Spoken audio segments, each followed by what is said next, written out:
所以这3支等一下就是先穿，就穿过几天给你。因为你不是说吊降棒吗？如果要降棒，应该就不用先穿的。OK， 好，就不用先穿。所以就是你是礼拜天出国嘛？对。所以就是礼拜天或礼拜六。礼拜六好，礼拜六晚上给你，然后就先减少半，因为你这次出去就打2站嘛，就是日本跟韩国，然后之后回台湾。如果回台湾你觉得太软，我们就再当场处理。那如果可以就继续用下去，应该是可以少半磅差不多。因为它比较不会像欧洲那边的气候关系或者怎么样，会让你会需要比较高的磅数。这样子好哦。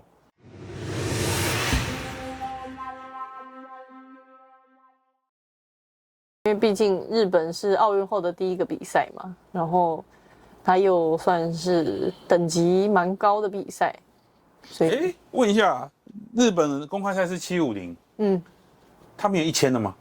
没有，日本没有1000，所以日本是750跟500，还是300，还是100？750、500，然后跟我有点忘记他现在大阪还有没有挑战赛嘞？对啊，日本居然没有1000的，这是让我有点惊讶，因为马来西亚有，印尼有，马来西亚、印尼跟中国全英这样，因为办比赛要很足够的经费啊，日本办了这么多比赛已经很不错了，我觉得我们台湾目前也才2个比赛而已，一个100，一个300。哎呀，那个没有办法啦，就是我觉得还是政治情势。对啊，多少对啊。应该是说，像这一次日本公开赛，就是在奥运后，等于我们没有参加奥运的这些选手，也有一段时间的休息跟调整，这样有做一些不一样的练习训练。那也希望算是日本公开赛算是第一站的检验那样。然后，而且因为我第一场是对到那个大决赛嘛，然后上一次在6月的时候，印尼公开赛也是跟他打3局。可是因为印尼公开赛的场地跟日本公开赛的场地一定会非常的不一样。那我觉得那个时候的状况也是都说不定。但是我目前是希望就是能够在主场把它打下来这样。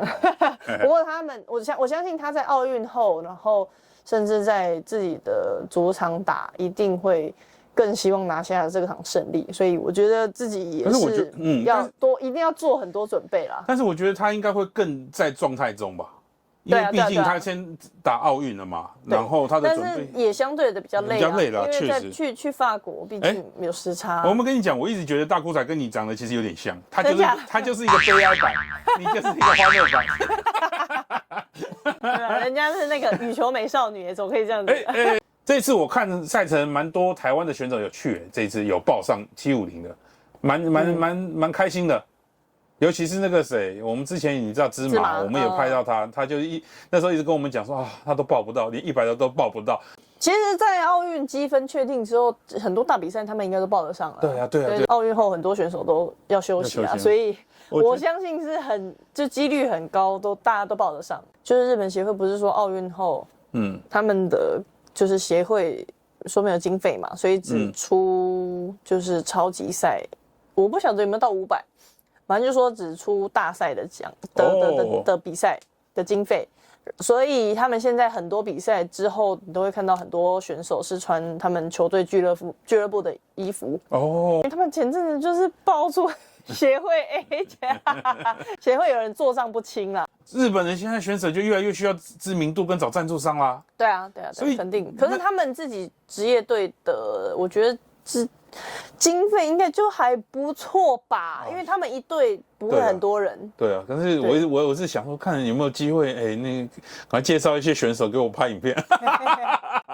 哎呦，等下大咖的选手，等一下他们要出场费，对不对？哎呦，那不一定。我们是做推广的呢，是不是？你看看那个，我们真的要百万订阅才能跟他那个。真的，这个世界不要那么多利益啦。我们频道拍影片其实也都是为了开心跟就是兴趣。然后我们说推广羽球这件事情，我觉得就有一点过头了。其实，当然你说推广羽球是啊，每一个哪一个不是这样讲？但是更想要的就是在羽球中找到一些欢乐的地方，然后我也不会太看流量或是怎么样，就是想要多看让大家看到一些不同的东西，然后自己也为自己留一下记录了。对啊，你看我一直跟你讲那么久，我最喜欢的是李美妙，如果行，还有澳元呐，这2个就是我最想要拍的。澳元又再认识一点，不过他最近应该不喜欢我，他最近目前对战我2连败。没有啊，因为我觉得他受伤之后身体有一些就是还是有一点影响。那你下次不然这样好，你去报个100的比赛跟他碰头，输给他，然后这样跟他讲说我们要拍影片。不要，我都去打100了，我不想输。可恶！我现在目标是希望能够想要在每个级别的赛事中都拿到冠军，希望可以，希望在我退役以前有机会达到这个目标。发的话都是礼拜天飞，对，亚洲都是礼拜天。飞亚洲都是礼拜天，所以这跟各位球迷就你要理解，你想去赌人哦，就是礼拜天早上在机场，然后去看会不会有选手出现。日本因为离台湾蛮近的，其实你知道我上一届奥运我就很想去日本看奥运，因为我一直希望说我这辈子能够去看过1次奥运，上一次是唯一一次离我们最近的，所以我本来就想要去了，结果就 pandemic 这个东西发生了，我们就也没办法去了，对，真的是唉。据说接下来也不一定只会办在东京。所以欢迎大家来，又近，然后我觉得整个赛事的规划都还不错。你就说他会像美国那公开赛到处换地方？有可能有，据说，因为毕竟他们现在协会也是有一些状况，可能就是看各个县市，哪个地方有意愿申办，然后有场地这样子。因为目前确定至少近3、4年，确定熊本一定会有嘛？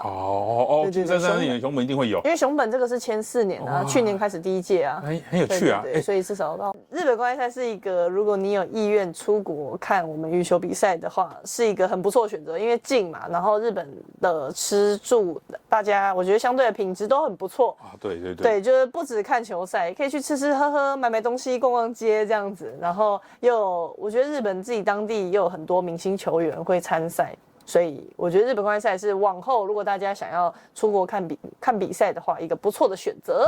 所以我前面说了这么多，所以我们是不是要跟大家一起敲碗羽球人的频道，要一起去日本？即便他自己已经先去日本玩了，但是这是完全不一样的事情，而且日本这么多城市，对不对？他去的我这次比赛的那个新横滨是跟他上一次完全不一样的城市，对不对？日本不同城市就是有不同的风景哦。那个你知道我们这个频道是在做那个慈善的，就是我们不是以盈利为目的，也赚不到钱啊。我们这个结果这个频道是以吃东西为目的，所以我们就对啊，听说横滨也有很多好吃的嘛，对不对？你知道那个我有看名单啊，那个李美妙，你帮我约一下，约了我就去澳元也可以。这个从头到尾都在围绕着美妙啊，不是，不是因为说好了帮我拍纪录片的，对，因为我们比较不像那么商业化，就是我们没有那个要怎么样，就是要迎合观众的口味，没有。完全是迎合我的口味啊！尊重。像你之前介绍我认识那几个选手，我是觉得他们其实人都蛮不错的，他们有他们自己的气，他们有他们的坚持跟想法。但是整体来讲就是很舒服，就是人真的蛮好的，然后跟他们聊一些羽球的一些事情，甚至有时候会讲一些其他的八卦，我都是觉得这些人真的是蛮好的。所以我觉得对选手而言，其实你只要客客气气的或尊敬人，不要太夸张的话，其实他们应该还是不会那么拒绝吧？我觉得互相尊重。有啦，要讲就是我在网络上看到他跟粉丝合照都是板着一个脸。没有，男生都比较酷啊，就比他要帅这样子，对，要帅一下。哎呀不然这样子好了啦，他们都不确定我去，我真的是会很呛哎。不会啦，不然我就拍个那个好不好？打羽球的那个就是类似纪录片，就是一个纪录片嘛。然后反正至少花了几万块去了，至少拍个影片回来，不然很惨哎，不然。对啊，那个拍不到我也是啊，欢迎，可以哈，可以哈，顺便帮我记录一下，我根本对选手生涯中没被这样记录过，真的，这样听起来不错哦。好哦，你不要到时候要跟我讲说，你那个我去年没时间啊，那个没有就放你们自生自灭。真的哈。如果大家想要那个避免那个 DC 被骂的话，欢迎大家抖内频道，因为这样他告诉他老婆说出公差，然后其实又有获得大家的抖内，其实没有想象中这么划不来这样子。是这样子吗？我完全不敢想象。我觉得羽球还是一个比较偏冷门的，它不是一个大主题。今天如果你去拍旅游，我相信很多人看。可是对我对拍旅游没什么兴趣。对，我是觉得拍吃的我比较有兴趣啊。好啦，那你就帮我弄了，那我们就这样决定了。好啊，我老婆 OK 了，我就去了啊，你就不要。好，来。